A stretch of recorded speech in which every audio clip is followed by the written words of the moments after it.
মই বুটে খেলিছিলোঁ এতিয়া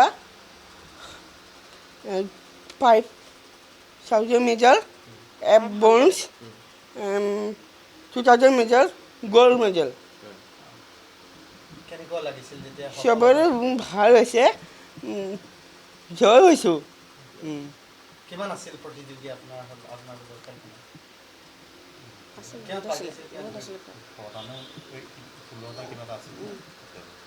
ওলোটা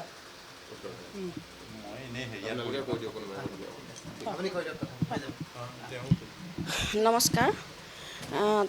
থাইলেণ্ডৰ পাটায়াত ২৬ তাৰিখৰ পৰা ৩১ তাৰিখলৈকে হৈছিলে খেলখন তাতে অসমৰ পৰা নিৰ্বাচিত হৈ গৈছিল আৰু ভাল লাগিলে সুন্দৰ প্ৰদৰ্শন আগবঢ়াইছে কিন্তু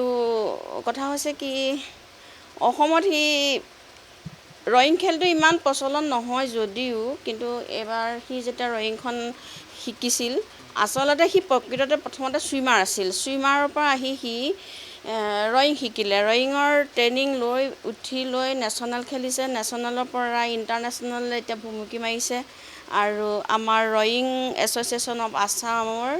যোগেদি তেওঁলোকৰ তত্ত্বাৱধানতে প্ৰশিক্ষণবিলাক লৈছে আৰু সেই প্ৰশিক্ষণৰ যোগেদি অসমৰ পৰা প্ৰথমবাৰৰ বাবে আন্তঃৰাষ্ট্ৰীয় পৰ্যায়ত ল'ৰাৰ শাখাত প্ৰথম এই দুটা মেডেল নহয় প্ৰথমতে আমি অন্যতম ৰাজকুমাৰক আমাৰ ফালৰ পৰা আন্তৰিক অভিনন্দন জ্ঞাপন কৰিছোঁ প্ৰতিবন্ধী সমাজখনৰ কাৰণে এয়া এটা গৌৰৱৰ বিষয় যে এগৰাকী প্ৰতিবন্ধী ব্যক্তি হৈ আন্তঃৰাষ্ট্ৰীয় পৰ্যায়ত জিলিকি উঠিছে যাৰ কথা ইতিমধ্যে মই খবৰ পোৱা মতে ভাৰতবৰ্ষৰ মাননীয় প্ৰধানমন্ত্ৰীয়ে মন কী বাতত তেখেতৰ কথা কৈছিলে কিন্তু তাৰপিছতো তেখেত আচলতে আমাৰ সমাজখনত বা আমাৰ চৰকাৰখনৰ কাৰণেই হওক বা ৰাজ্যখনত আমাৰ উপকৃত হৈ আছে যিধৰণে ৰাজ্যখনৰ গুৰুত্ব দিব লাগিছিলে সেই গুৰুত্ব দিয়া পৰিলক্ষিত হোৱা নাই পৰিলক্ষিত হোৱাহেঁতেন হয়তো প্ৰত্যেকগৰাকী ব্যক্তিয়ে অন্যতম ৰাজকুমাৰ কোন আজি প্ৰত্যেকৰে মুখে মুখে ভাবে য'ত দুৰ্ভাগ্যৰ বিষয় যে মই তেখেতৰ মাতৃৰ মুখেৰে কোৱা মতে মানে মুখ্যমন্ত্ৰী যিজন কাঠকটীয়া আছিলে অফিচাৰ তেখেতে কৈছে যে অন্যতম কোন এনেকৈ সুধিব লগা এটা অৱস্থা নহ'লহেঁতেন যদি চৰকাৰে গুৰুত্ব দিলেহেঁতেন যিটো সময়ত সৰু সৰু কথাত গুৰুত্ব দিয়ে প্ৰত্যেকটো সময়ত মুখ্যমন্ত্ৰীগৰাকীয়ে আমাৰ মানুহক দেখিলেই যেন সাবুতি ধৰে এনেকুৱা লাগে যেন চবকে লাগ ধৰিব তেতিয়াহ'লে তেখেতৰ ক্ষেত্ৰত কিয় এইটো নহ'ল ক'ত অসুবিধাটো নে আমি প্ৰতিবন্ধী ব্যক্তি হোৱা কাৰণে আচলতে ক'ৰবাত মানে মেৰপাকটো লাগি আছে সেইকাৰণে আমি এটা কথাই আজিৰ আপোনালোকৰ জৰিয়তে এটা কথাই চৰকাৰখনক অৱগত কৰিব বিচাৰিছোঁ যে পেৰা অলিম্পিক এছ'চিয়েশ্যন নামৰ এটা এছ'চিয়েশ্যন আছে কি কৰিছে কি নকৰিছে আমি নাজানো আচলতে পেৰা অলিম্পিকত আমাক নিমন্ত্ৰণো নজনায় আমন্ত্ৰণো নজনায় দ্বিতীয় কথাটো হৈছে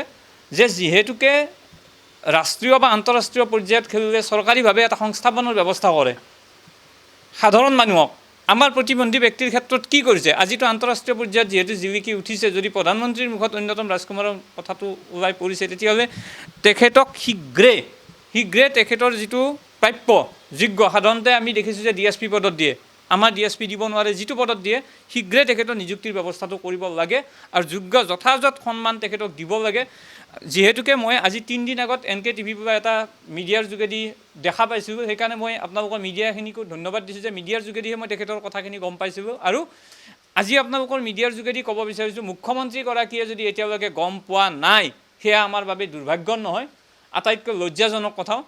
এতিয়াই গম পাওক আৰু শীঘ্ৰে অন্য কথাবিলাকত যিধৰণে তাৎক্ষণিকভাৱে ব্যৱস্থা গ্ৰহণ কৰে সেইধৰণে আমাৰ ক্ষেত্ৰতো আমাৰতো অন্য সা সুবিধাৰ পৰাতো বঞ্চিত কৰিয়ে আছে গতিকে এই অন্ততঃ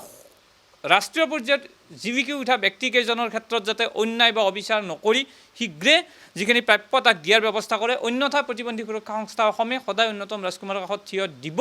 আৰু প্ৰাপ্যখিনি আজুৰি আনিব যিকোনো খবৰৰ বাবে যোগাযোগ কৰক 7099017330 লগতে 7099017110 নম্বৰত